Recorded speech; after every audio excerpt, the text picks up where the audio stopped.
The U.S. Supreme Court has upheld a ruling ordering the Trump administration to pay $2 billion in USAID contracts for work already completed. This comes after the U.S. government ended 90% of the agency's foreign contracts, halting development work right around the world. Samantha Power served as the administrator of the USAID during the Biden administration. She was also the U.S. ambassador to the United Nations from 2013 to 2017. I spoke to her earlier this week about the impact those funding cuts are already having on developing nations.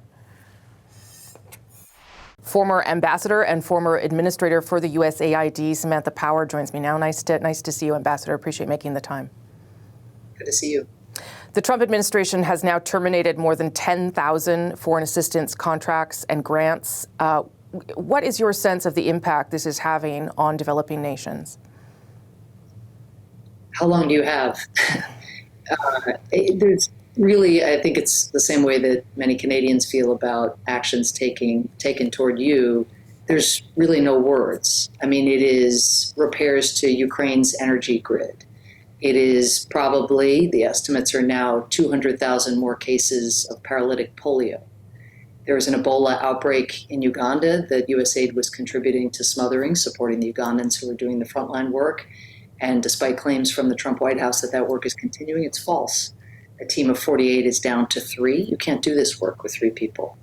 Malaria increases, probably as many as 166,000 deaths per year brought online, those deaths, by the decision to end all malaria programming.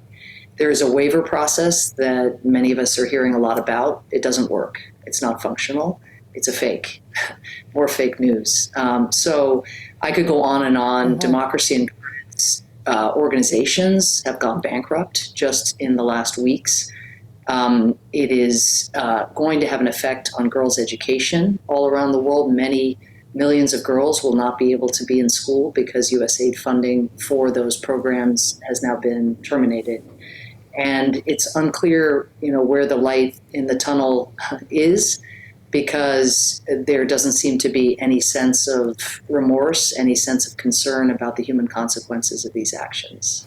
And I'll get to perhaps what the motivation or the motivation that the president and his team are saying.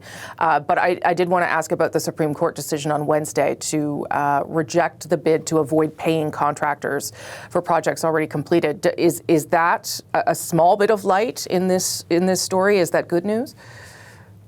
Well, again, the things you end up celebrating are so absurd.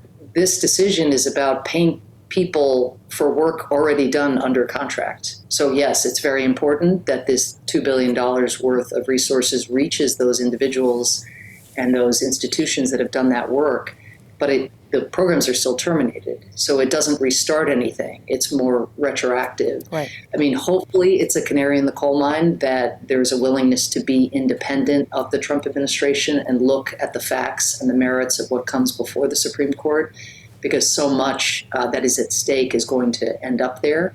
But it was a 5-4 decision, a very narrow decision on one of the most obvious issues that would come before not only a court, but a human being. Yeah. If the work is already done under contract, do you pay for that? Yes. Mm-hmm, mm-hmm. So let's talk about what you think the motivation is here then for the president and I guess Elon Musk. Again, when he was speaking to Congress, he was mocking some of the things that they had managed to cancel. Certainly, there were questions about USAID efficiencies. I think you would acknowledge that too. Government programs and departments can always be more efficient. What do you think is the goal of the president, though, with canceling this kind of work right around the world? So much of what he is up to right now is expressive. It's about showing that we're strong and we're tough and we're mean and we don't care about other people and we don't care about other countries. What good that does, I mean, obviously with his base, it's popular. With most others, it's not, certainly elsewhere in the world. So I think that's part of it, is just this expressive, we know that, for example, the American people are really skeptical of government interference. Most people's intersection with government is around taxes or long lines or paperwork. So it's a kind of cheap target, an easy target. Foreign assistance has had really thick bipartisan support over many decades, USAID has had that support. But in terms of polling, depending how the question is worded, of course, foreign assistance is less popular than assistance that's going to help me in my home and my community.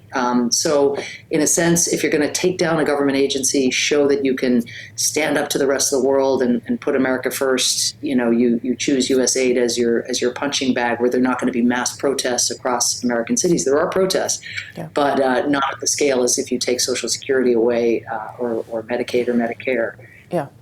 Beyond the very human consequences that you outlined off the top there, if it is completely dismantled, what are your concerns around who steps in to fill the void from a geopolitical perspective? China, Russia, and others who might use this as an opportunity to exert influence over some of these developing nations?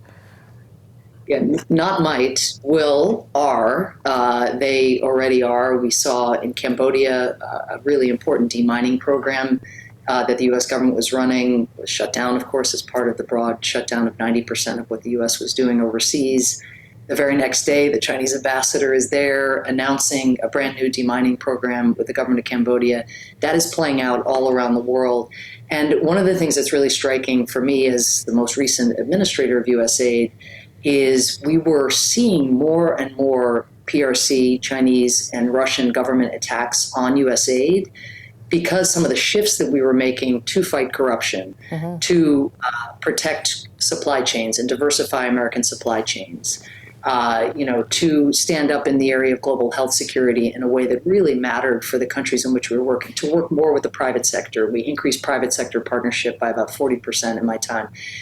These things were really getting under the skin of the Chinese and Russian governments. And there were 80 propaganda and misinformation campaigns aimed at USAID in just the last 2 years in which I was in office. So they understood that USAID was the kind of secret weapon of American foreign policy in terms of buying capital and so forth.